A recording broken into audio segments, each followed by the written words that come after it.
morning, everyone. Today we are at lesson 11. Okay, and good morning. Today, I've been having sleepless nights about this class, today's class especially, because the topic is machine learning, and I'm trying to make it as simple as possible and trying to make all of you comfortable with the idea that machine learning is actually not very difficult, that it's purely mathematically driven. It is a definite science. And I'm trying to explain in such a way that you are comfortable to know that this is now a tool that you have in your disposal. Just like a hammer is a tool, machine learning is also a tool. And it's a tool that actually a hammer is a very complex tool, but it has been made to be so user-friendly and it's so useful. You know, the fact that you have the heavy metal at the edge with a stick inside it, you know, a lot of things go into it, the shape, the angle, which you hold it, you know, and then when you strike it, the maximum amount of force is directed to one location. You can think of machine learning doing the same thing, where it's designed in such a way that you just have to use it and it will strike exactly in that one location. So now using the hammer as a simile, right? You know that sometimes when you whack it too hard, the nail will bend. That means you don't hit it straight on its head. Or if you don't hold the nail straight, it will, you know, go in bent. I'm assuming that all of you have some point hit a nail in a wall or nail in a wood. The same thing is applicable to machine learning. All right. So what we are going to hit is actually a data set. What we are going to crash or break up is a data set. You can think of a data set as a brick. You know, a brick has got, you know, when you hit a brick, what happens? It breaks, it crumbles, right? So we are now going to break the brick in such a way that we are going to break it in little parts and to study each part individually. So that's what a machine does. It takes the entire data set, it breaks it up into little bits, and then it starts to analyze each one. Okay. There's a joke in LinkedIn. You know, there was this guy who claimed that he's a data scientist and he wanted to get a job. So the interviewer put a test to him. Okay. So the test was, what is that? What year is it this year? Okay, the answer is 2021. We all know the answer, correct? But the data scientist said, no, it's 2018. Okay, so what happens? So the data scientist predicted 2018, but the actual answer is 2021.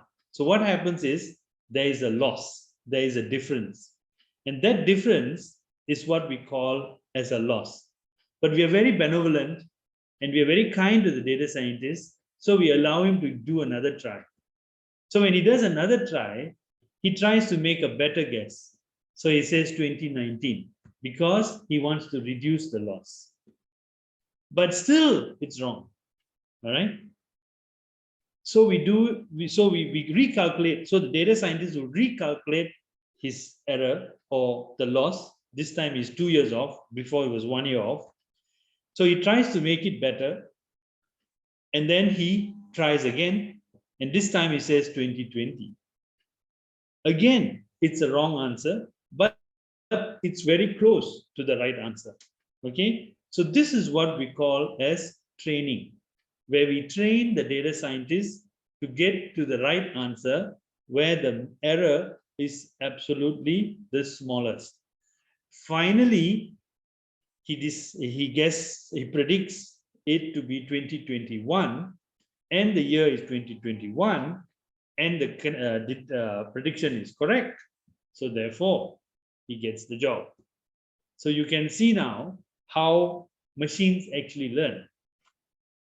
And if you applied it yourself, if you're let's say you're a musician or you are an artist or something, imagine if you drew the same drawing 10 times, or you played the same song 10 times, 100 times, or 1,000 times.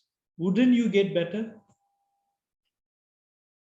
So the same concept is used in machine learning. The machine is actually really, really dumb. Okay, it's really dumb. You need to tell it every little thing. But after 1,000 times, maybe even 100,000 times, it does learn something. So it's like, even if me as a person, if I did something 1,000 times, 100,000 times, I will be so good at it. All right. So we apply the same concept on how we human beings learn, and we apply it onto a machine. So we are not learning anymore. We are letting the machine learn and the machine to make a prediction. So the underlying structure of why we call it intelligence, because it all comes under artificial intelligence.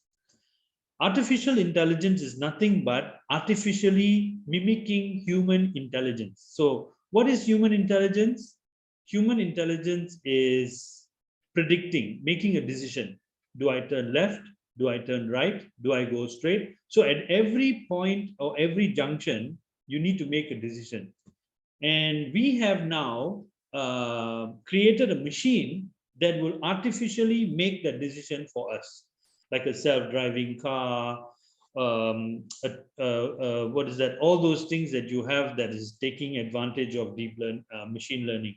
So that is how machine learning is helping us. Like if you see a face, we have trained the machine to detect a face and also to recognize that face. All this is through machine learning. That means it trained over and over again. There's only what 6 billion people, and for a computer, that's nothing. It can, it can remember all 6 billion people at the same time. So that is why the explosion of machine learning and all that took off. All right. So in order for me to kind of give you a perspective of machine learning, I may have to give you some history. You may think that machine learning and all of that is very new, but actually it's not. It's actually 60 years old. I mean, from the modern computing science, mathematical perspective. Actually, when we did Form 5 maths, the reason why I say this, because today I'm looking at some Form 5 students and looking at their maths book. It's the same maths book that I studied. It's a joke, but that is the reality. The maths has not changed in our schools, but the maths that I did 30 years ago is the same mathematics that we need for machine learning. That's all. That's the Form 5 mathematics is enough. That means your calculus, your algebra, your what else, and your polynomial quadratic equations and stuff like that you've already done is more than sufficient. So finally we have come to a point where we can actually make use of that maths, to make our lives better. All this time, we've been doing 1,000 plus 2,000 and thinking that is mathematics, but actually it's not. That's just counting. That's just like, a lot of people say, oh, if you're an accountant, you have to be good in maths. Actually, it's not even touching scratching the surface of mathematics. when you go into mathematics, you're looking at patterns and algorithms, and I'm not putting accountants down. It's just that the reality is that mathematics is a lot more. It's a model, and um, so now we are at a point where we can actually make use of this mathematics that we've studied all these years. So you just have to bear with me for a few minutes. Okay, I'm going to introduce to you how we have evolved in terms of the usage of mathematics.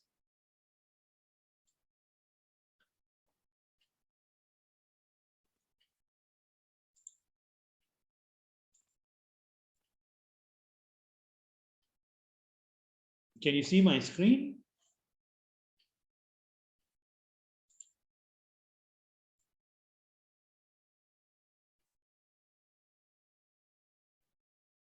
Yes, and now we see. All right. So one of the biggest, like I told you, right, machines need a lot of data. Okay, and the explosion of data because of social media is actually a boon for machine learning, because, like I said, with the data scientists only had three choices: 2018, 2019, and 2020, and then finally got it right. Imagine if we gave him 1,000 different chances, he would definitely get more accurate, correctly? So what is important is the data set. So what we are going to do, what machine learning actually does, is actually hammers that data set. That means it goes in and starts learning patterns after patterns after patterns after patterns, to see what actually works and what actually doesn't work. So, sorry, the other thing that we learned in school was statistics, and the statistics that we learned is sufficient to actually do this. So with the explosion of data, okay, for example, Facebook, you can see it's petabytes. Now, because we have given them all our selfies, Facebook has got the best face detecting model in the world. The same for Google. Google has got the best text translator or text transformer. We call it transformer because it can look forward and look backward. And this is already happening. If you are a Gmail user, I think most of you are, when you type hello, it already puts the name in front for you. Why? Because it already knows what you are typing or who you're going to type to. And these are just little examples of how machine learning, deep learning has already crept into our lives. All right. And why not you use it is my thoughts. Why can't you use it? Why can't you see patterns and you let a machine learn for you, and how a machine can interact with you, and so on and so forth. Yeah. So that is where I am coming from. All right. So you can see. So the underlying factor between machine learning, or the different machine learning, is that it can see patterns. Okay, it can see patterns that even we human beings cannot see patterns. All right, I know it's scary, but it's good. It's doing 90% of the work. All right. Although we think that we are unique and the chaos is actually chaotic, but actually chaos is it instead of a pattern. So when you have all these patterns around us, and one of the most interesting things about Ramanujam then is that he was a mathematician and he was engrossed with the patterns that were created by mathematics and algorithms. So now what we are doing is we are using a lot of his equations to recognize these patterns. All right. But in machine learning, we found a shortcut. Okay, we do have a shortcut in the sense that we let the machine come up with the algorithm for the pattern that's already there. So for example, my face, right? My face actually is a pattern, right? Because the way the head is shaped, the eyes, the nose, and everything. So this becomes a pattern that the machine recognizes, just like how you and me recognize people.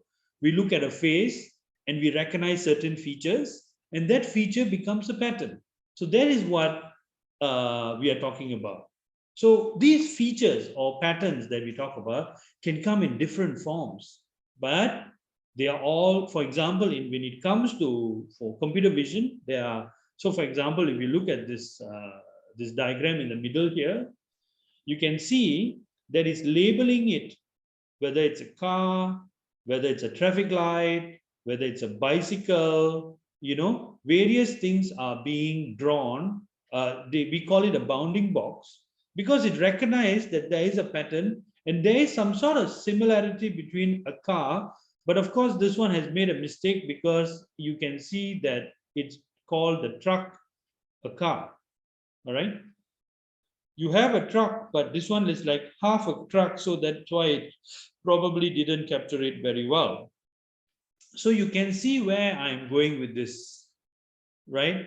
Everything has got a pattern, and slowly we are trying to understand these patterns using a machine, using mathematics to decide whether it is a bicycle, is it a car, and not only that, in this particular example, for where you have the different colors of boxes, we are also trying to determine where in the location, where is the location with the perspective of the image. So that's very important. So this problem is called a localization problem. The other one is called a classification problem. So having understood this, what is actually happening is that now a computer can understand an image. Oh, there's a car here. Oh, there's a person on a bicycle. So the machine now can start to decide, should I move forward or should I stop? All right. So that is how we evolved to self-driving cars, all those things that, Elon Musk is doing, Tesla, Lucid, various other Toyota, Honda, all of them are coming up with their own self-driving car. So you can understand now how they have taken machine learning and then it went on to deep learning and then they took it to practical applications available today. So if you wanted to start up a company that does self-driving cars, you can. The code and the technology is available. You just need a lot of money to set up a billion-dollar factory like Elon Musk, or maybe even a small factory, whatever. And it's becoming more and more available for us to understand how this is done.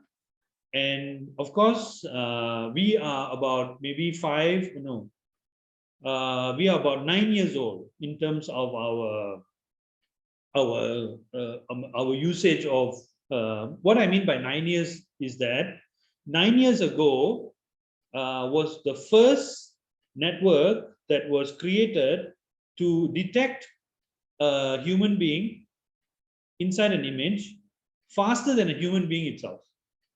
It was doing it at about 45 frames per second when the human can only do it at 26 frames per second. All right. So even before we can even see the image, the computer has already gone to the third image. Okay. So that is when we realize, just like how we have ATMs today. Why we have ATMs? Because the ATM makes fewer mistakes than a clerk.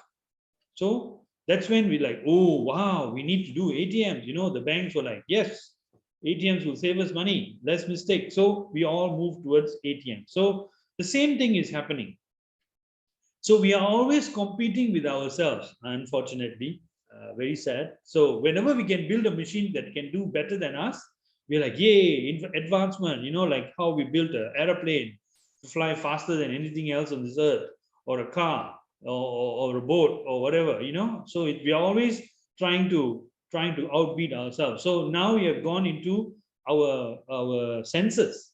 We want to be able to see better, faster, smell better, faster, react faster, better, whatever. All this using machines. All right. So you have any questions? Feel free to ask me.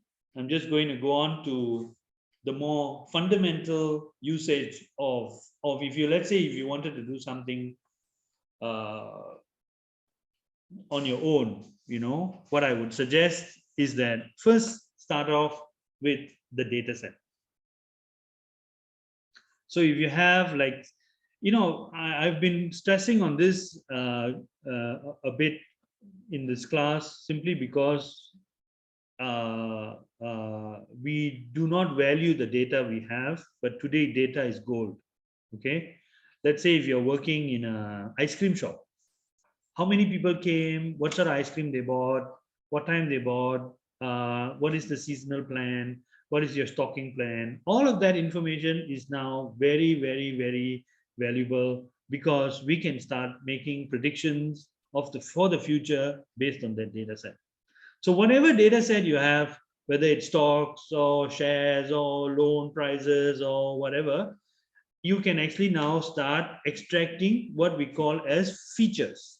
Okay, so features comes in many forms. If it's a text document like a Excel document, every column is called a feature. All right, if you give it an image, every boundary is a feature.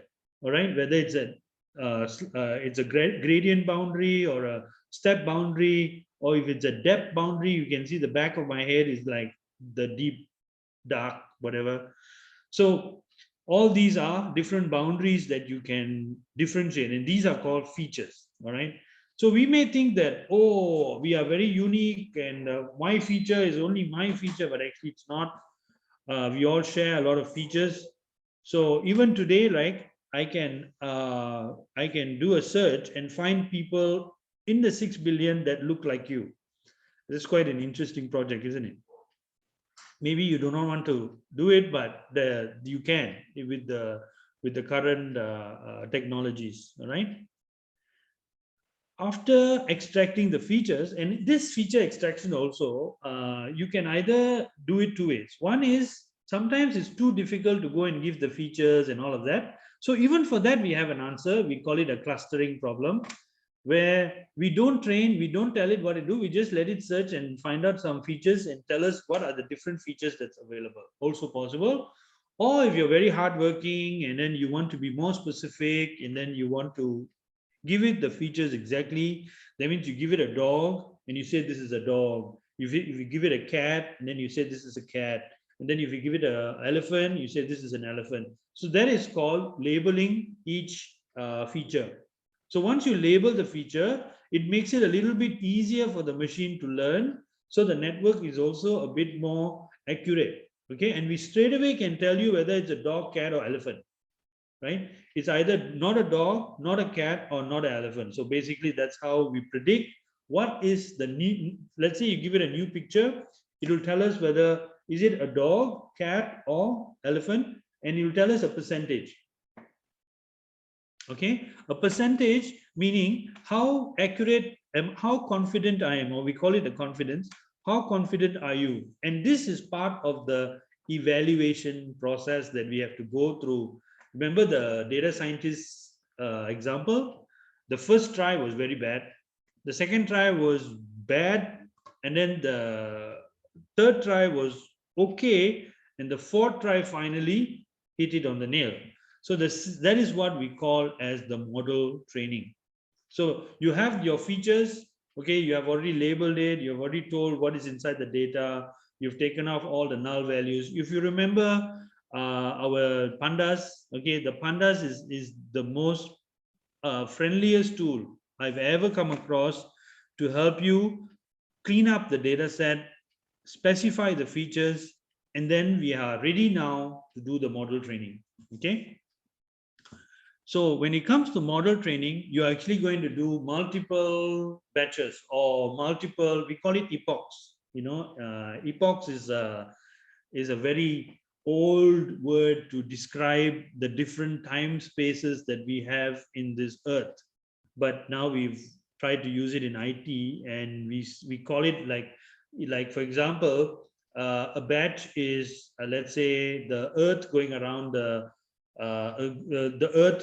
moon going around the earth, and then the epoch would be the earth going around the sun, right? So the earth going around the sun is 1 year. The moon going around the earth is full moon to full moon is actually 1 month. So so you can see the year has got 12 months. So you can have So it's actually training, and then it goes back again. So we have epochs that run like 400-500 times to make sure that our evaluation is pristine or perfect. Okay, so to be honest with you, right, machine learning is most definitely wrong, but very close to the truth. That is why it is so successful. But statistics is even worse than that. Statistics can be completely wrong and completely misleading, and so that's why machine learning has kind of taken the lead for making what we call as predictions. Sometimes you can call it inference, sometimes you can call it output. So all of this is what we want from the machine to do. So instead of me sitting there and saying, oh, is it a car, is it a human, is it a bicycle, I can actually use machine. I know that some schools that were using that had this camera, and then the grandmothers used to sit there. Oh, my grandson has not been fed. Oh, my grandson is sleeping too long. Oh, my grandson has all that. No need. Now we can use a machine, and the machine can inform the teacher, and the teacher then can take the necessary action without raising any suspicion as what is going on. So these are little things that you can actually implement.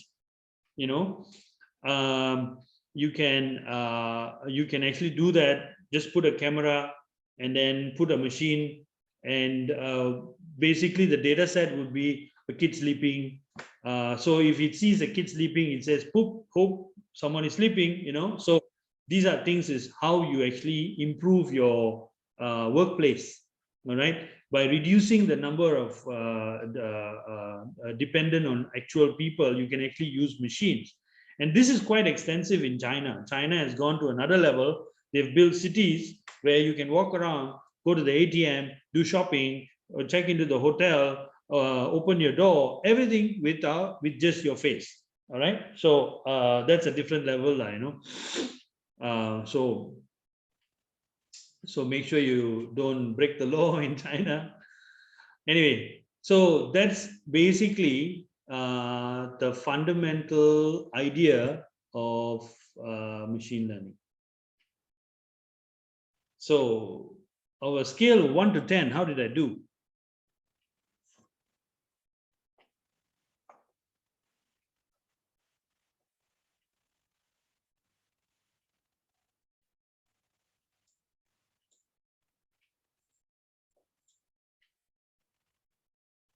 Oh, wow. Thank you.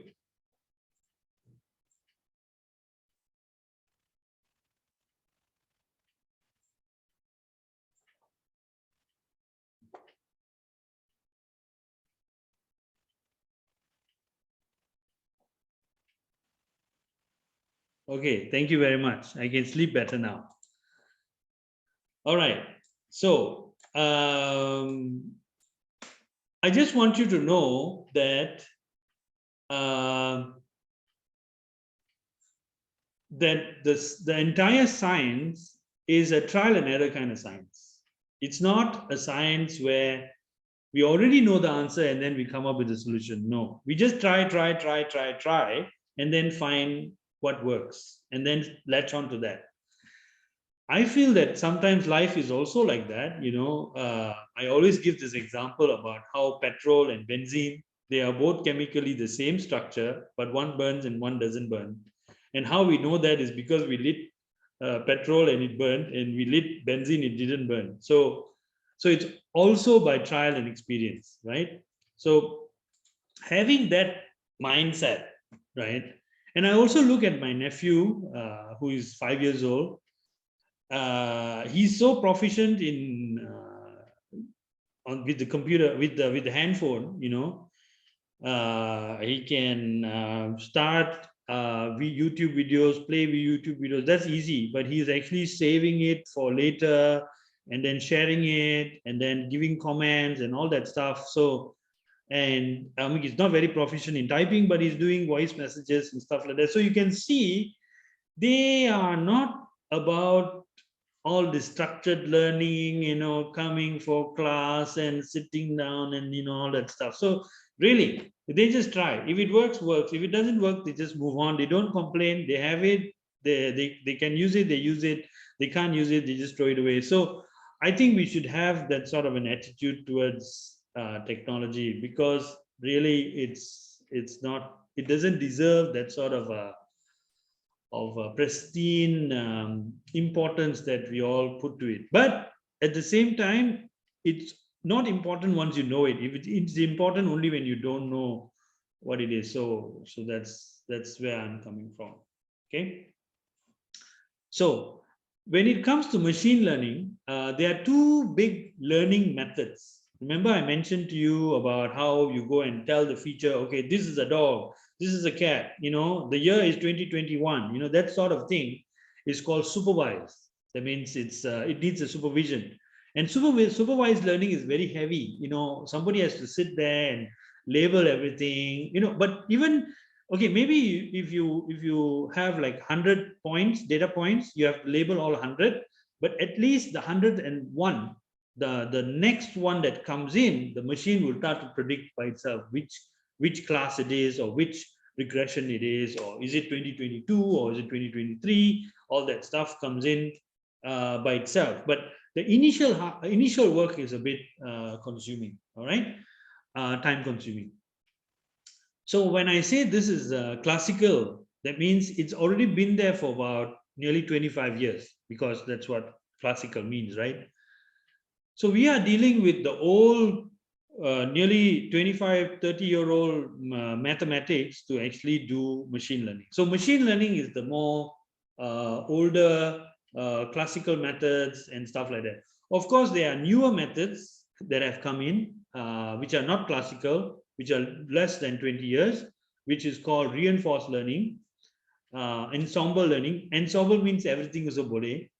And then you have the neural network. This was in the 60s when somebody actually cut up a cat and then found that it's got a brain, and the brain are connected by neurons. I think they were a bunch of morons, because, I mean, you don't have to cut up a cat to know that, right? So that's why they call it a neural network, because one network is connected to another network through neurons. And this is called deep learning.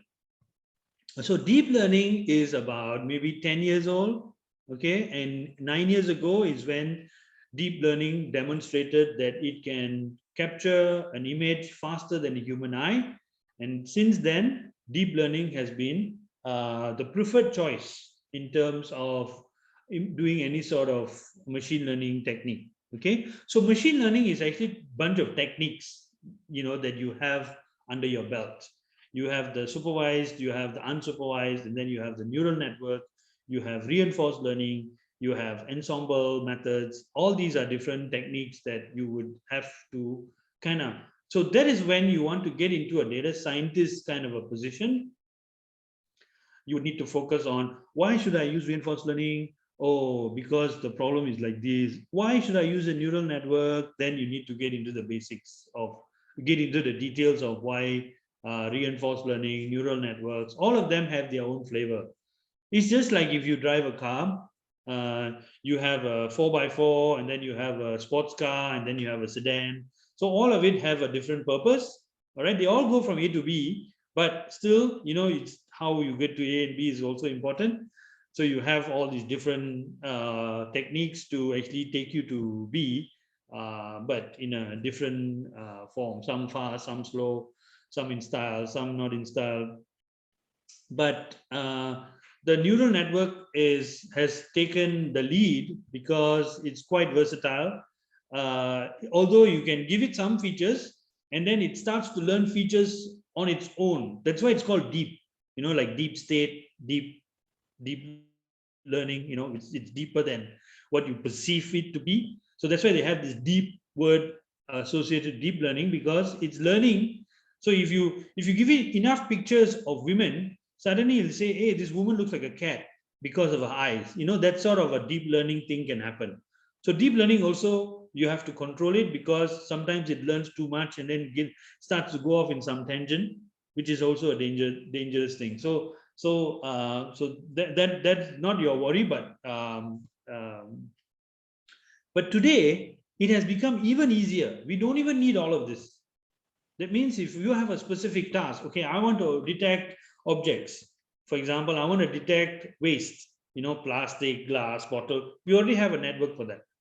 If you want to detect faces, let's say I want to detect my staff, my colleagues who are coming into the office, we also have a network for that.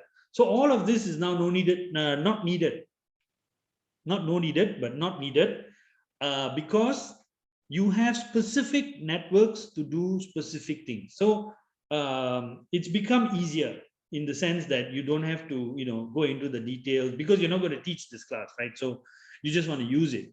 It's like this: you have a hammer with a nail extractor, and then you have a flat hammer, you have a shoe hammer, you have, so you can see that now it's all been designed for specific things. You can't use a shoe hammer on a nail hammer, a wood hammer on a wood nail. So, things like that start to become a bit more specific. That is the eventuality when people have a lot of free time, right? So because of the 9 years of transition, we found that there's been a lot of development over the years. Okay, so so what we are going to do today is just one simple area called regression. Okay, within regression itself, we have linear regression, we have polynomial regression, and then we have the L1, L2 regressions, which we won't be doing. Even polynomial regression, I think you already can understand what is polynomial. It's just a linear regression is a straight line. Polynomial is probably a curved line, becoming more specific. All right. So we're going to do some linear regression problem, because just to reiterate the data, that how we extract the data, how we put it through the algorithm, how do we evaluate the result, and then because the evaluation is very important. Knowing how well your model is doing is one of the most important, because I don't want you to be unaware of how good your model is and assume that it can do anything and everything. It doesn't work like that. It all depends on how you train it, what you give it, and what it learns, and how it is actually performing when you test it. Now, finally, before we take a break, everything is already done for you. It's already like a hammer waiting for you to come and pick up the hammer and smack the data set. So that is the reason why I decided to do this lesson, to introduce machine learning to you, because you have already won 50% of the battle, because now you can handle the data using pandas. So you can take pandas, you can massage it, clean it, do whatever you have to. Now you just need to pass it into some sort of machine learning algorithm to get the result that you want. Okay, so that's what we're going to do. Okay, so any questions so far?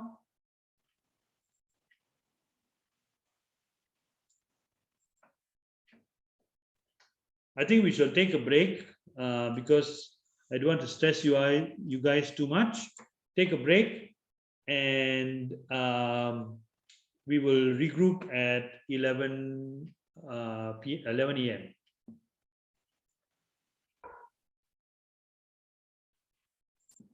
So let's begin by going to the GitHub location. Now this GitHub location actually points to another GitHub location. So we are at lesson 11.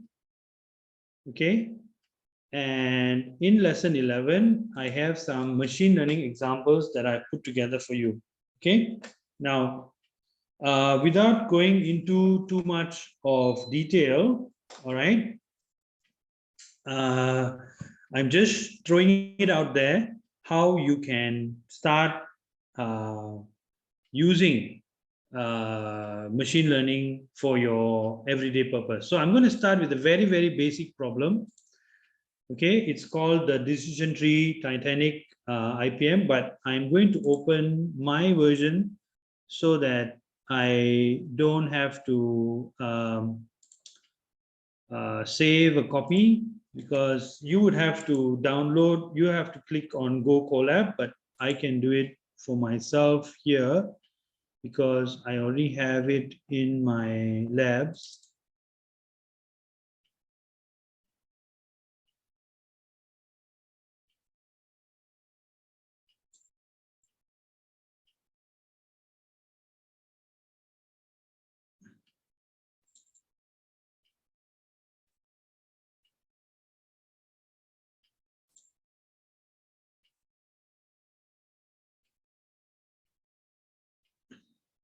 Okay, never mind. I will open it here as well. I hope you all remember this example that I did before. The Titanic, unfortunately it sank many years ago, but we are still trying to raise it from the dead. It's a very popular deep learning problem.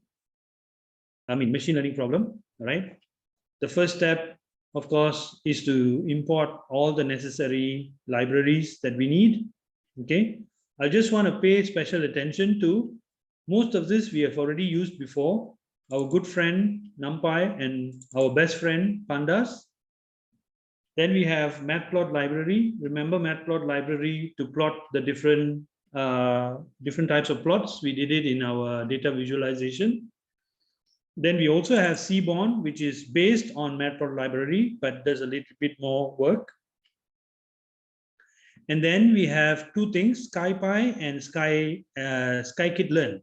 Now, these two are machine learning models, all right? So they have all the, remember the slide deck when I talked about supervised learning, unsupervised learning, you got all these little things, linear regression, logistic regression, decision tree, SVM, naive Bayes, KNN, all of this is actually packed inside sklearn. So the moment you import this library, you can actually do all of this stuff that's inside this red, the circle right here. So that's why I've circled the red to indicate that just by doing one linear regression, we are actually covering quite a few things together. All right. And I will show you that just by selecting the Scikit-learn model selection, when you create the label Scikit-learn, all right, how we do the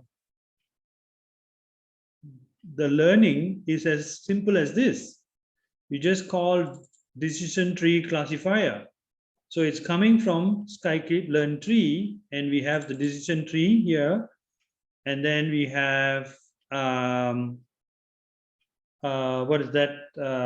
Yeah, then you can do the accuracy, the precision. These are things that we do to evaluate the model. So in a big picture, right, what we are doing is first we are importing all the libraries. Okay, then we are getting the data set. That means we are pulling the data and massaging the data. Remember, the hammer is supposed to fall on top of the data set. So this is where we split the data set. I call this split because remember the data science problem? We have one data set that we know the values, and we have another data set that we don't know the values. We don't know the target. Then we try to compare and see how well we are doing. So that's why we need to have two data sets. But these two data sets is actually from the same data set. We just split it. We just take 80% and we train, and we keep the remaining 20% as a test set. Okay, so that is managing the data set. So after we've done that, we can perform the preparation. Preparation means cleaning it up. That means it's got zero values, none values, all the features can be, because zero is not a very good number when you actually don't expect to have a zero there. All right, or empty values or null values. The fill NA means fill not available. That means whatever that is not available, fill it with something. So this is where we are doing all the preparation. Okay, So you can see that it's actually broken up into, so the preparation part is 1, 2, 3, 4. We are splitting the data set, we are categorizing it, we are preparing the data set, we are dropping off columns that we don't need, and then we are previewing it just to see whether we have it all clean, nice, and dandy. Then we start our modeling. So here we have chosen the decision tree class. So if you see, we have decision tree right up there. I think linear regression I have already done for you in the previous class, where we were doing iPhone predictions, right? That was a linear regression problem. All right, so here we are choosing decision tree. So you have a bunch of options that you can actually pull out through scikit-learn.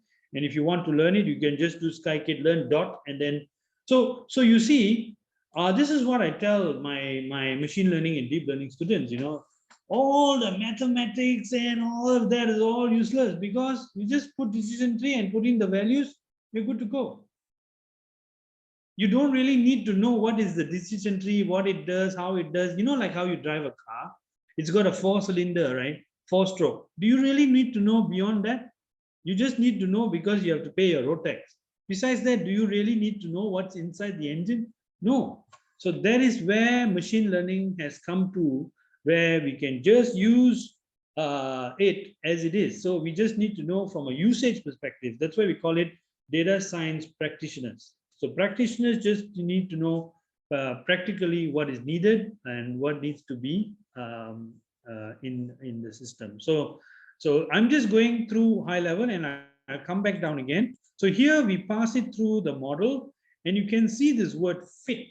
Okay, the fit is when the hammer lands onto the data set.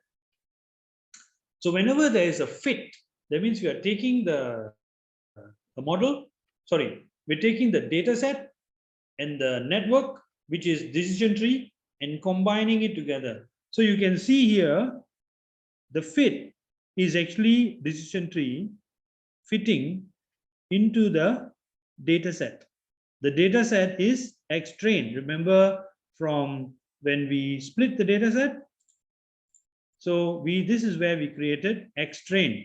X training data, X validation data. Y training data, Y validation data. So we have it in pairs. So this is where it actually starts to learn about the pattern. Okay, this one line right here. And we do a start time, end time to see how long it took to learn, because it is going to go through multiple trials, and just like how that interview took place between the interviewer and the data scientist, the same thing is happening until the model says, okay, I think I've learned enough, I'm going to stop now. Then we just have to do dot predict, right? And this is why we need the validation set, because it never saw the validation values. It only saw the X training values. Okay, so we use a set of data that it's never seen before for it to predict.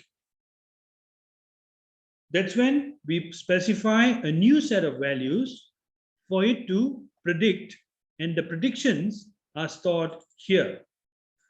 Now, once we have the predictions, we can print it out. We can see later we will be printing out the predictions here. We can see we are going to we're going to see the accuracy, the precision, the recall, and the F1. Okay, so this will be used in this part, and we can see how well our model is doing. Okay, so this is the core part of the machine learning part. So decision tree module took so many seconds to fit this data, and the accuracy is blah blah blah. So here we have another value called score, where we are putting in the, so how do we calculate the score? How do we calculate the score is giving it a new data set that is never seen, and giving it the actual values that it's supposed to see. So that means I'm giving it 2021, which is the Y value, and I'm giving it all the other values to predict the year. So it will predict 2019, but when the year is 2021. So you know the difference is going to be the score. So that's how we determine the score. You can see that machines are not actually very intelligent. Even after giving them the answer, they still make a mistake. So what we do is we try to bring the score down to the lowest point before it starts to get worse. All right. So that's why it's a parabolic curve. It gets better, and then it gets worse. So we stop when it's almost the best position. So it's an approximation. It's never the absolute answer. So this is how we do prediction. Same, give it a new set and see how it predicts. Score, we give it a new set, plus we give the answers to the new set. Okay, and then we can continue on. And then after that, we can do the precision. And then these are little things that we use. Area under the curve. Okay, it's very, very simple. We all did this in school. Okay, today we are using area under the curve to tell us how far away we are from the truth. Because if it was perfect, it'll be a perfect square, but it's not a perfect square. It's got some losses. So the losses is actually very obvious when you have the area under the curve diagram. All right. So this is a basic introduction to machine learning. So now we have done the modeling. Okay, now we're going to go into some visualization. The visualization is very important. Okay, and this is when you can just learn a little bit about machine learning and start making the life of data scientists a living hell. Okay, that's in reference to you, Nirmala. So you can go back and tell the data scientists, look, I need to visualize your error rates. I need to visualize your model tree. I want to see what is your confusion matrix. These are things that we are going to cover shortly. Now, why do we need this? Because anybody can predict. Okay, even if you go to one Joshier, he will predict something and then he will say, this is this. But what good is it, right? Is there any way I can evaluate how good that prediction is? Now, that's when we use all these things that I'm going to show you to make sure that the prediction is good. That means I first give it a set, like say 80% of the data for you to learn. Okay, free, never mind. I let you learn, nicely you learn. But then I give you now a new set, which you've never seen before. How well did you do? Okay. To check how well how well you've done is I need to compare with what you predicted with what is the actual value. So that is what we're doing here. So you can see that it's not just just giving the data set. We must massage it at every stage and make sure that it's leading to the right answer. So if you want to read about this, you should follow certain people like Andre Kapati from Tesla. He's the head of AI there. Read about Kai-Ming He. He's from Microsoft. He's the head of AI there. Kai-Ming He is Microsoft. Yes. And Jan Lacoon. Jan Lacoon is the one who actually came up with the deep network concept of a convolutional neural network in 1989 as a lab experiment. All right. And he's now the head of Facebook's AI research team. So all these people have contributed a lot and they write very well, especially Andre Kapati.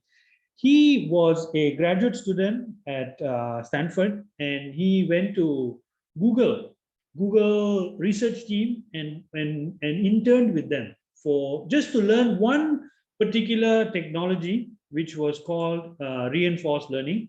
And today he has perfected reinforced learning to the point that Tesla is using it in their cars. Not just deep learning, they also use a lot of reinforced learning. So suddenly if the car gets, suddenly if the traffic gets very heavy, the car knows how to behave, because reinforced learning means that it reacts to new information much better than old information. So reinforced learning has got a huge history by itself, which I don't want to get into, but there's a lot of interesting things happening in the IT world now. And it'll be a shame if, more and more people don't actually take advantage of that. All right. So this is to visualize the decision tree. Is a very basic visualization. Okay. And then we're going to compute what is known as accuracy, precision, recall. Okay. I won't go to F1 yet, but in your mind, okay, what is accuracy?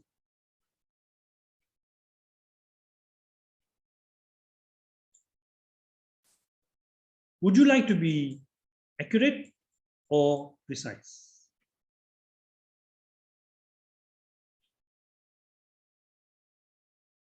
Any volunteers?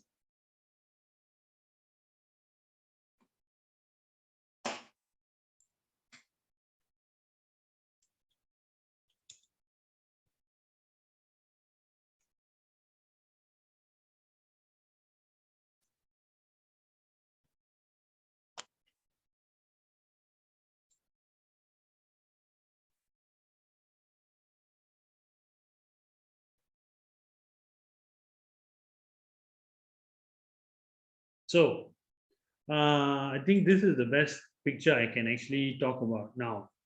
When you're, let's say you are playing darts or bow and arrow or something like that, where you have a bullseye, and if you hit the bullseye at the center,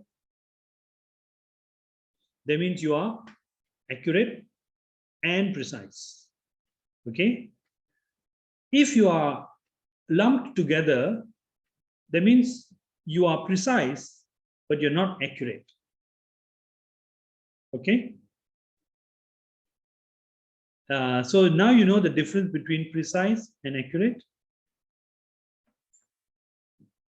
So we need precision and we need accuracy to get it onto the bullseye. Okay, that's the highest, that's the best. High accuracy, high precision. When you have low accuracy, you are away from the bullseye, but you have high precision.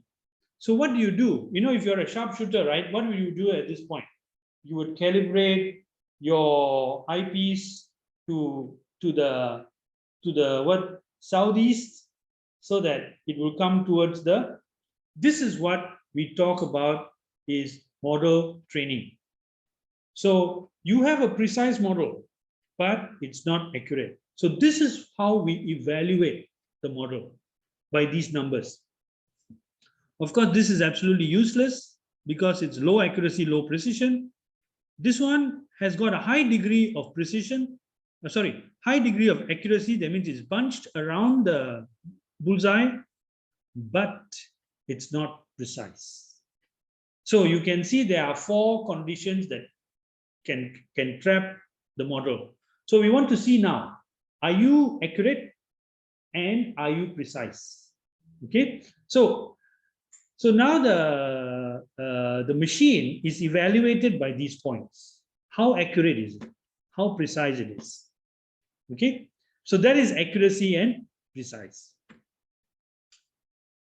For those of you who own a car, all right,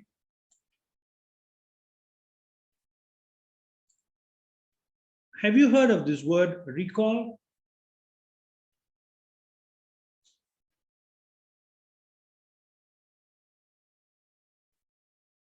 Have you ever had to take your car back when it was recalled?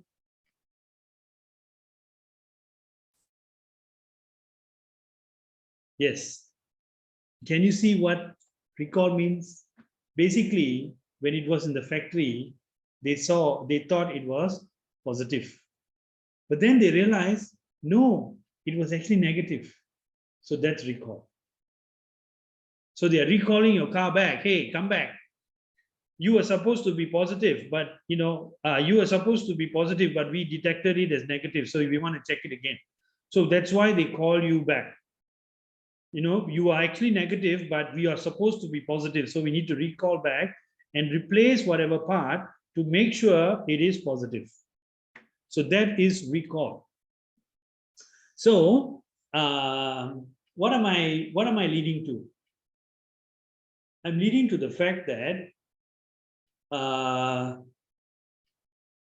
that basically these are the tenets of how we measure whether our model is any good. So if we have a very high accuracy and a very low precision, is useless. If it's got a very high accuracy and a very low recall, is useless. So all the three must work well. That means I am positively detecting the positive classes well, and I am negatively detecting the negative classes well too. Just imagine, I know it's a very, very bad and cruel example, but if someone had cancer, but then you went to the clinic and they predicted that they don't have cancer. So that is a recall problem. You do not want to not detect cancer when the person has got cancer, especially if it's a malignant type. So you can see different experiments have different priorities. All right. This is where the practitioner like yourself needs to make the decision. Which is more important? Whether I detect someone who doesn't have cancer with cancer, or someone who has cancer, but I say don't have cancer. The second one is worse. It's better you detect the person that has got cancer and that's it. If they have cancer, you don't detect them, that's a problem. So we cannot accept that sort of a model when it comes to cancer. But other things, we can have that issue. We can have that issue where we wrongly did, let's say if it's a spare part or something like that, that's fine. So therefore, these are the three tenets that we use to measure the quality of our model. So 50% is actually a flip of a coin. So anything around 50% is useless. Like stock market, the best is about 65%. We cannot operate like that. We cannot have cancer prediction at 65% or 70%. It has to be 90, 95%, 97% at all the three levels: accuracy, precision, and recall. Okay. So I hope you understand now generally how to kind of decipher these evaluation technique. So this is called a confusion matrix to evaluate the model. Okay, and there are 4 parameters. I will come to the 4th one: accuracy, precision, recall, and finally F1 score. Now, F1 score, I don't know why they call it F1 score. It's got nothing to do with F1. It's actually the comparison between precision and recall. If you're highly precise, there's a possibility your recall will be very low. If you're you're high on good, your recall is very good, your precision will flip, right? So therefore, they have this F1 score to balance out the precision and recall. Okay, this one is to see basically all you have to remember is F1 will tell you how balanced is your testing. Is it highly imbalanced or highly balanced? So 1 is highly balanced, 0 is highly imbalanced. Okay, so when you have a bad F1 score, don't even begin. You have to go back to the drawing board, probably need more data, need better classifier, many things you need to do. All right, so F1 score is an indication that, look, your model is not even good. Don't even talk about accuracy, precision, and recall, because get your balance correct first. All right, so that's how we evaluate a model. Okay, and there are many types of confusion matrices. There are many types of evaluation. It all depends on what type of experiment you're trying to do. But this is the fundamental evaluation matrix that was available 60 years ago for us to understand how a model actually a classifier actually works. Okay, does everybody understand?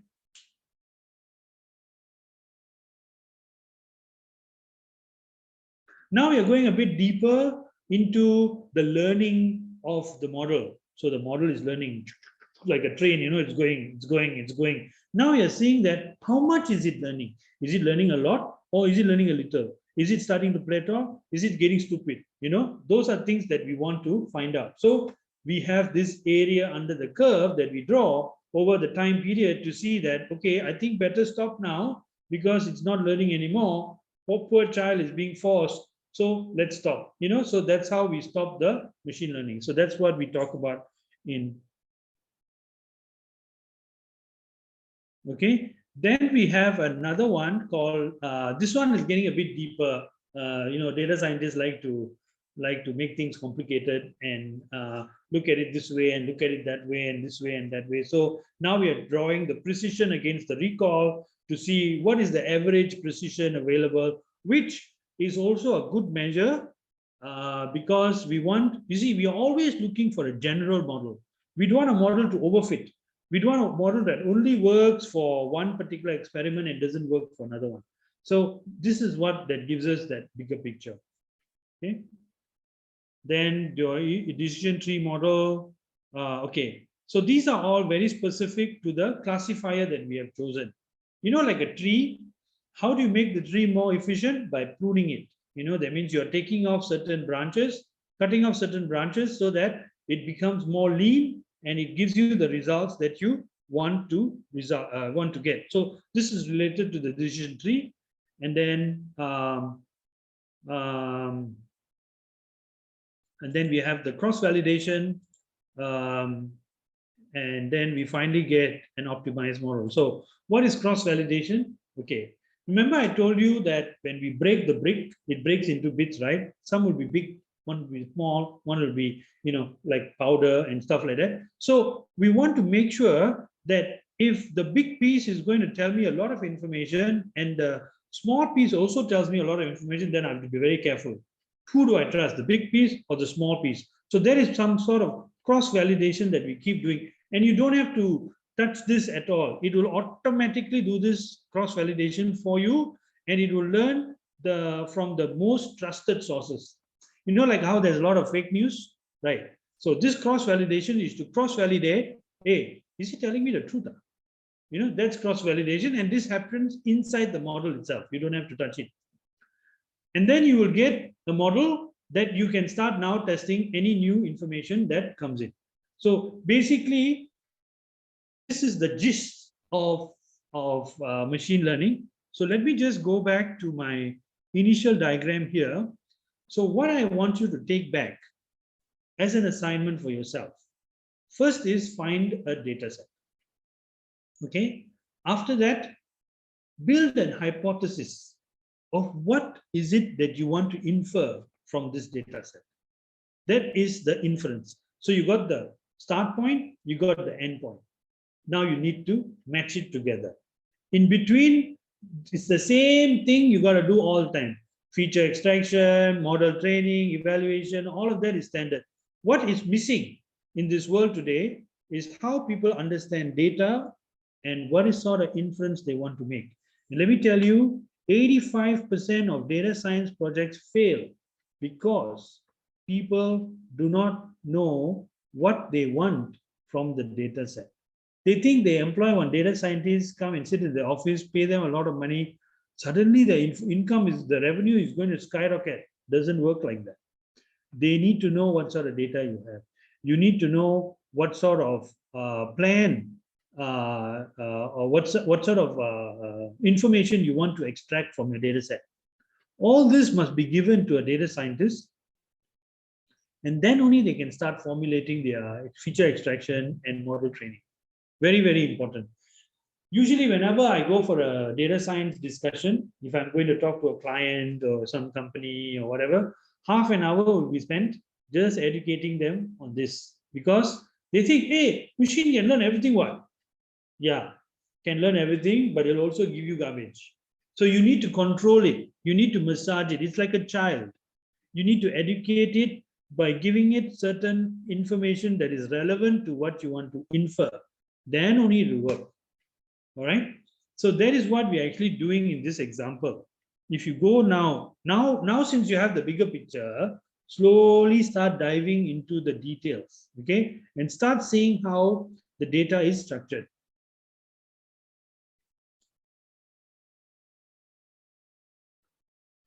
So like always, we have to run this.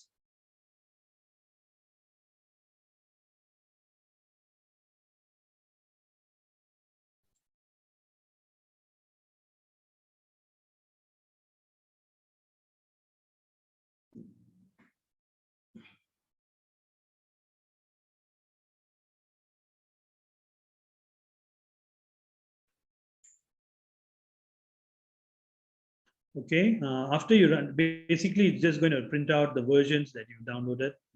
I'm glad mine is 18. I'd rather move it to 19. Then I have to split the data set. Okay, so all you have to do is just click the button. That's why I want you to be sitting in front of a computer and clicking on this, see whether the output is correct. The training validation data sets and label has been split. So you know now I have X training data, X values, Y training data, and Y values. So I have two data sets for training and validation values. So remember, the value is survived. Okay, if you look at the data set, survived can be either 0, that means dead, or 1, survived. So this column, survived, is the target. And the input to the model is all the other columns. The passenger ID, the passenger class, the name, the sex, the age, the number of children, number of parents, number of siblings, number of parents, the ticket number, fare, cabin, and the port they've embarked on. So all this information is passed into the model, into the training set. Then we start looking at, we can look at the data set. So you can see it's got passenger ID, passenger class, name, sex, and embarked. But what we don't have is the labels. So the labels, let me just type code here and do Y. No, should be X value, and then I do head. So you can see for yourself what is inside it's capital X.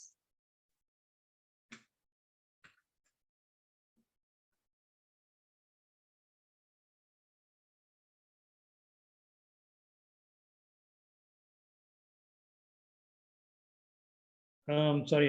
It's got to be Y, X train, Y train.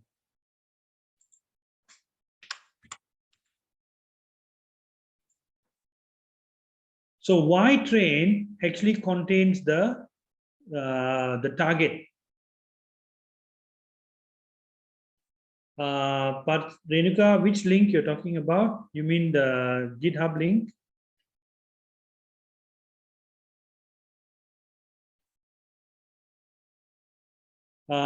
We have gone to 11, and then from 11 we went to machine learning.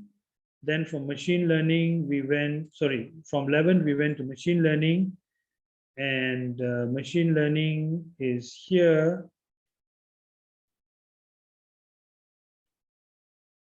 And then from here we went to this one, decision tree. So I'll give you the link for this.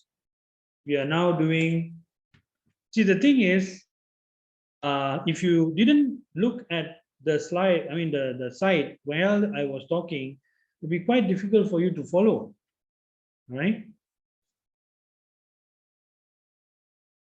So you understand now what's inside X train, which is all the columns, like so. And then we have all the X and Y's here. So basically,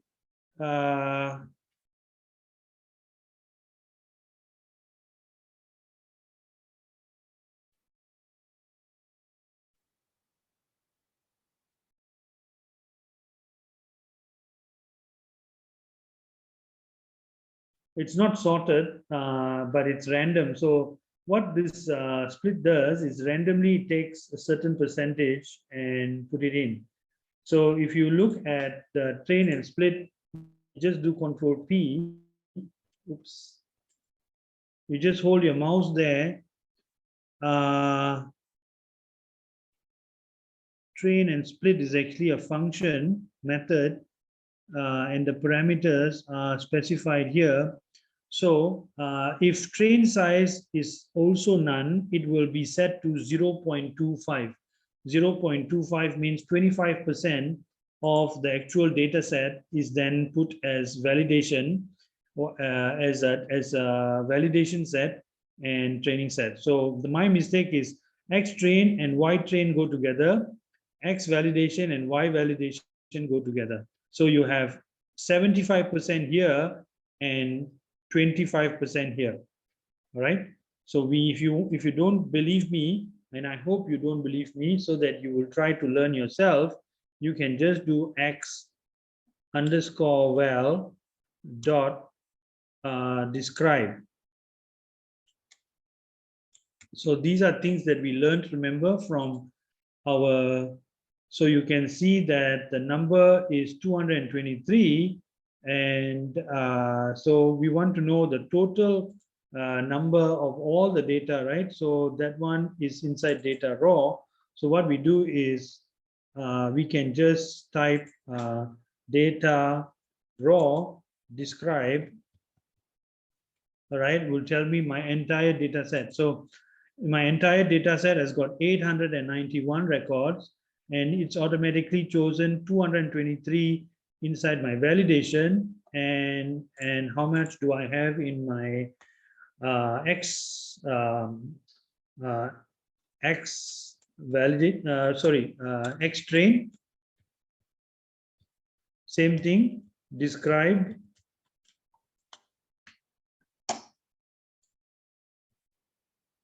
So the remaining 668 is now inside X train. So I hope you understand how the data splitting is taking place. Okay, so this is how it's splitting it. This is 75%. This is 25%. Accordingly, this is the targets, the actual survived and perished. Okay, so once we have the data set, we can move on to the next step, which is to take a break. All right, everybody follow so far?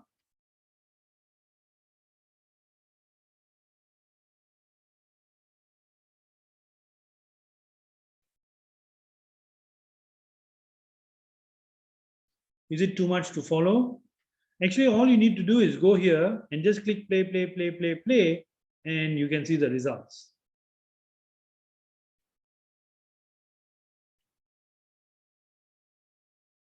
Okay, I'm going to cut off and then I'll come back at 12 noon.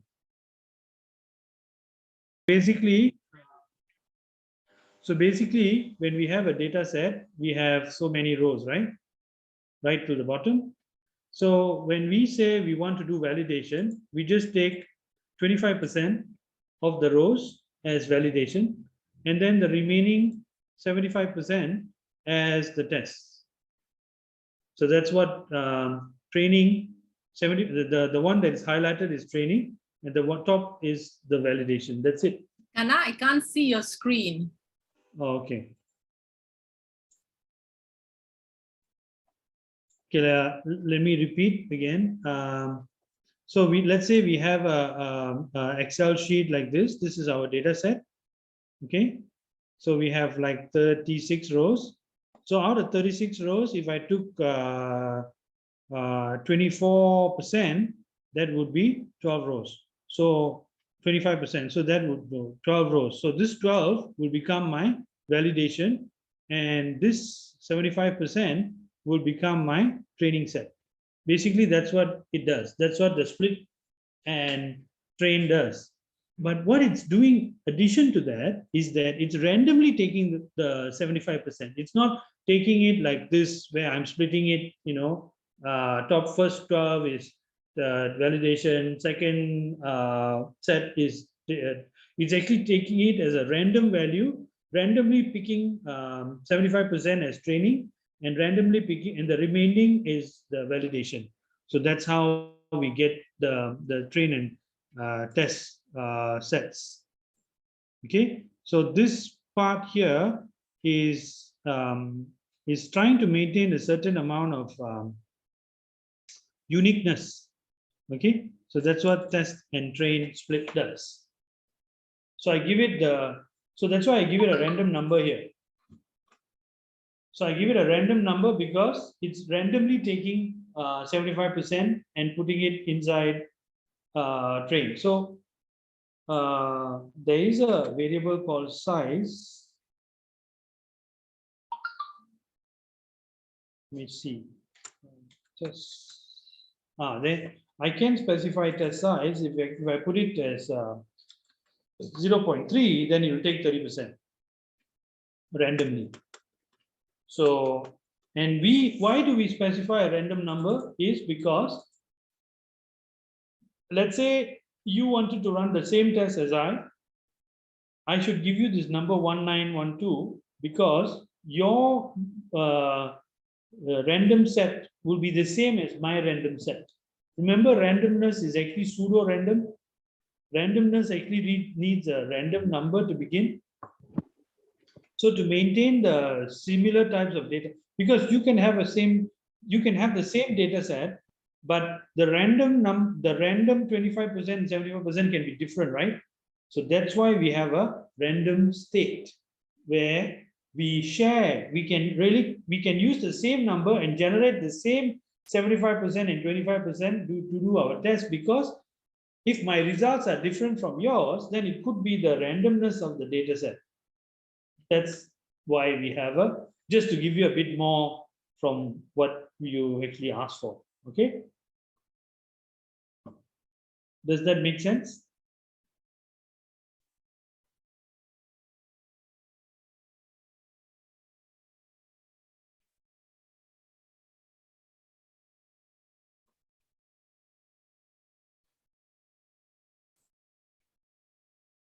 So it's just one line of code that you have to do, and you generate the different sets for you.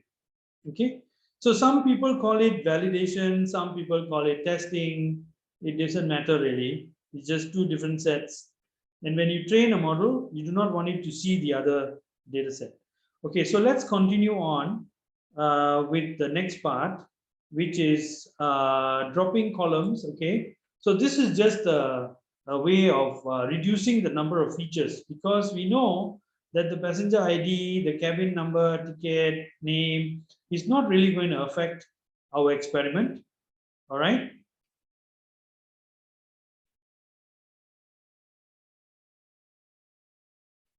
Okay, so so we kind of drop it. Okay, but I kind of disagree, because cabin does have an effect, because if you look at the cabin values, some of it is non-NaN, but then some of it have a value. So we can't really replace the cabin value with the proper value. But I think that people on a particular deck would have had a better chance to escape as opposed to the ones who are in the lower or higher decks. So that is another question, right? That the cabin can answer, but they took it off because they don't have the proper information inside it. NaN means not a value. You can't use it. It's a dead number. All right.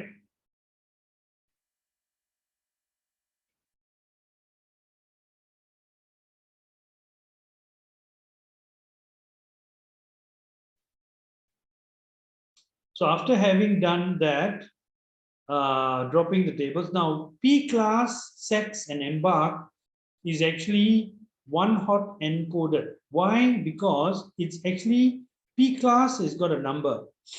So that means we don't care whether it's a value, we just want to know what sort of a value is it. So P class, sex, and embark, it's converted to one hot encoding, meaning a 3 is 0, 1, 1. All right. And then 2 is 0, 1, 0, and 1 is 1, 0, 0. So we have converted this. So male, female is either 1 or 0. So for embarked, you got S, C, and Q. Okay, Queenstown. So S becomes 1, C becomes 2, and Q becomes 3. So you must understand that the machine can only understand numbers. Don't give it S and a male and female. You have to convert it to some value that it understands. So this is what we call as one-hot encoding. So this is part of the pre-processing. So one-hot encoding means it converts it to a value that is coded. All right. So once we have converted it to one-hot encoding, we no longer need it. So that's why they drop it. We no longer need the original column. Sorry. All right. So it drops the unused, and then it creates a copy of that. So it takes a copy of X-train. Now the reason why they do this is because you don't want to apply the drop on top of the original. So it's redefining what is X-train. Here we are taking the copy. Before we start, we take a copy of it, apply the unused, the dropped unused. That means all this is applied onto it. And then we generate a new X-train and a new X value. So this data set is now clean and ready for me to start training. Okay, so we can actually see the data set. So now you can see that X-train, have I run this? No, I haven't run this yet. So now you can see here, before running this, right? Before running this, it's male, female, and all of that. Now when I run it again, you can see that it's removed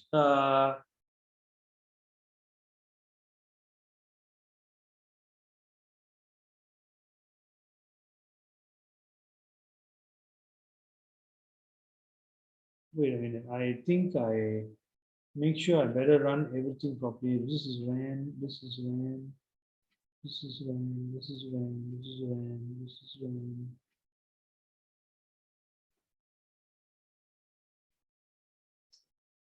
I need to run it all over again. Let me just check. 1, then 2, then 3. This is all fine. Have to run this.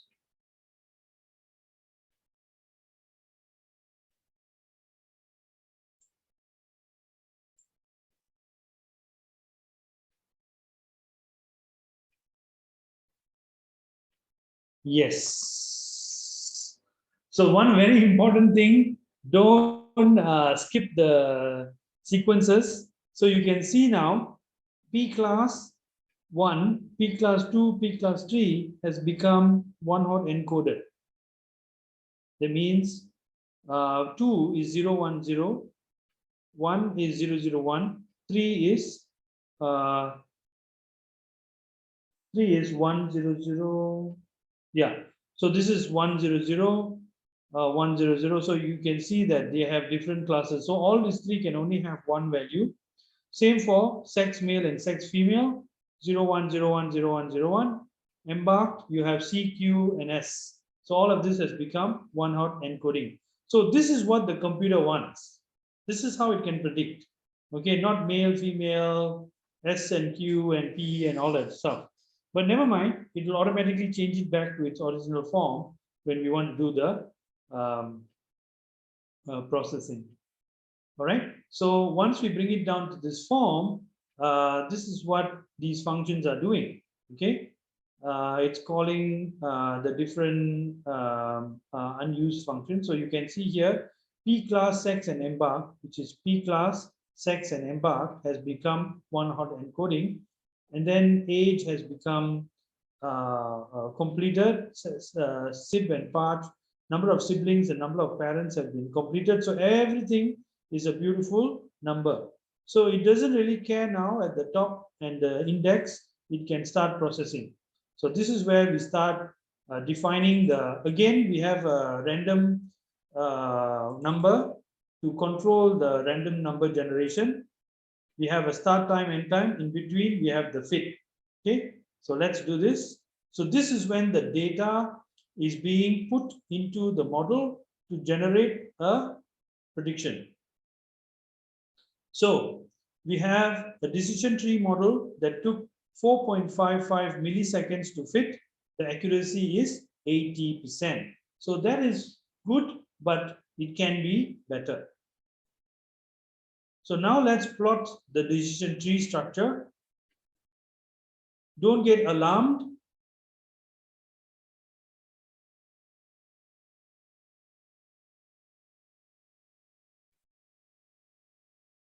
No module name Psychic 6.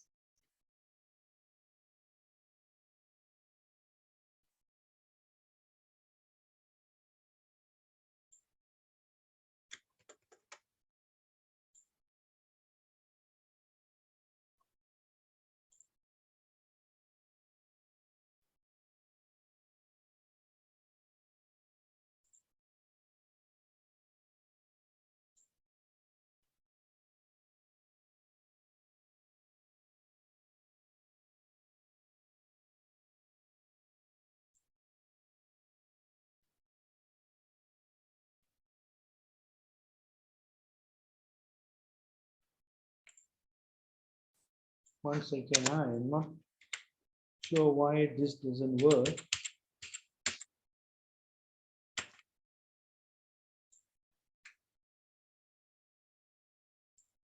Oh, it's been deprecated.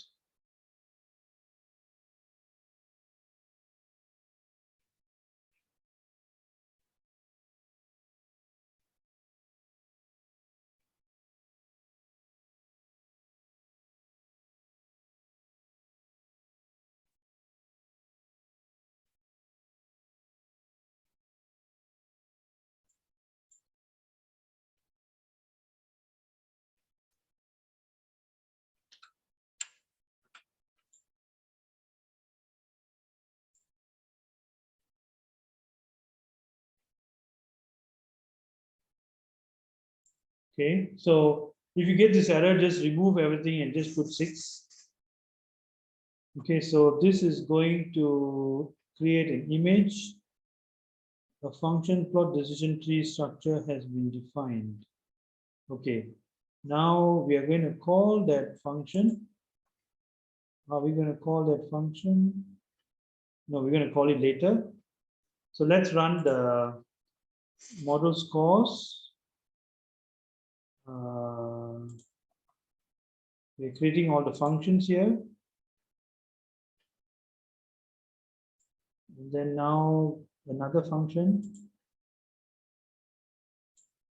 Okay, now let's do the plotting.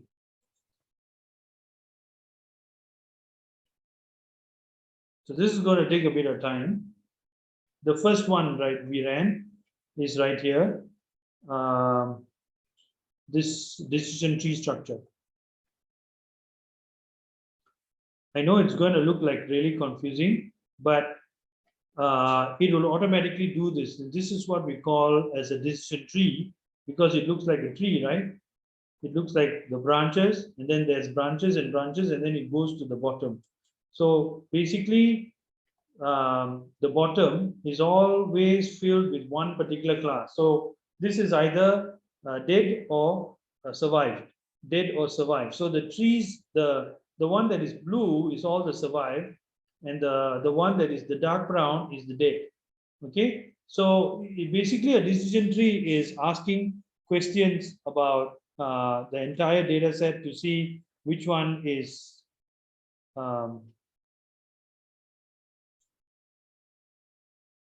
so basically it automatically will do this for you. All right, you don't have to. This is what we call a classifier called decision tree. And today decision tree is one of the most powerful models for capturing fraud email or things like anything to do with cryptocurrency or black money or whatever, decision tree will usually do that. So this is just to show off so that you get all confused to see that, wow, you can do something so great. But then now let's get real. Let's look at the values. Okay, so accuracy was 80%, precision was 74%, recall was 63%, F1 score is 68%. Basically, this is not a good model. Okay. You are not always going to get a good model. That's why we have so many techniques to rely on. You're not just reliant on decision tree. You can try SVM, you can do a naive base, you can use KNN. And if you want to go something even more powerful, you can use a neural network as well. Okay, all this is available. So this is how we look at the model score. Okay, then let's look at the area under the curve. So you can see that it learned very well. At some point, it started to find it didn't learn so well, because remember I told you that this is the area under the curve and this is the actual absolute 1 times 1. So any empty space here, the bigger the space is, the less well-performing network you have. So after this point, it started to degrade. Okay, that's how we look at it.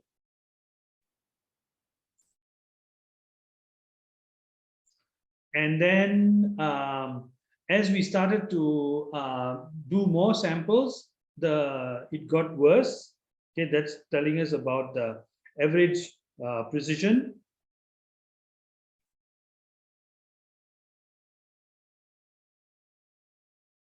What is this doing?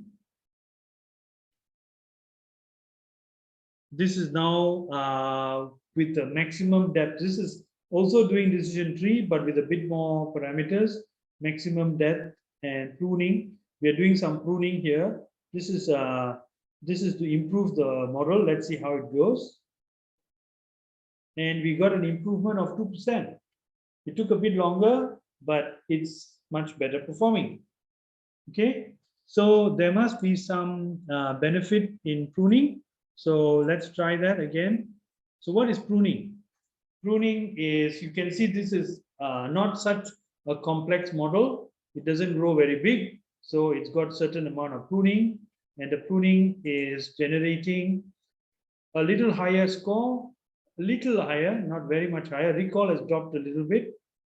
And let's do the ROC. The ROC is performing better. Okay. And this is the job of a data scientist. You can see it's starting to perform better. And we do some cross validation. Now, why is this giving an error?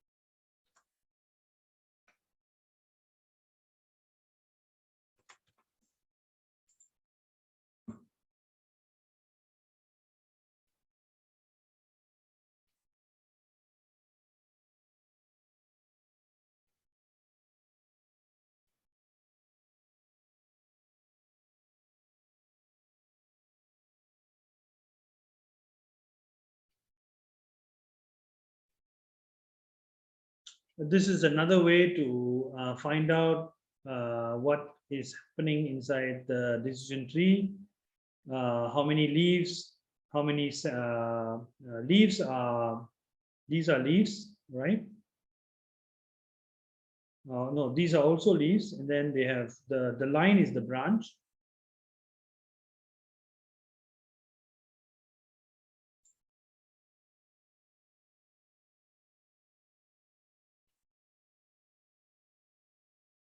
Go through the same process again. So you can see the machine learning step is improving itself until we come up with a result that is better. So you can see it's improved a bit more. The F1 score is higher, a bit more balanced, a bit more, much better response from the ROC. So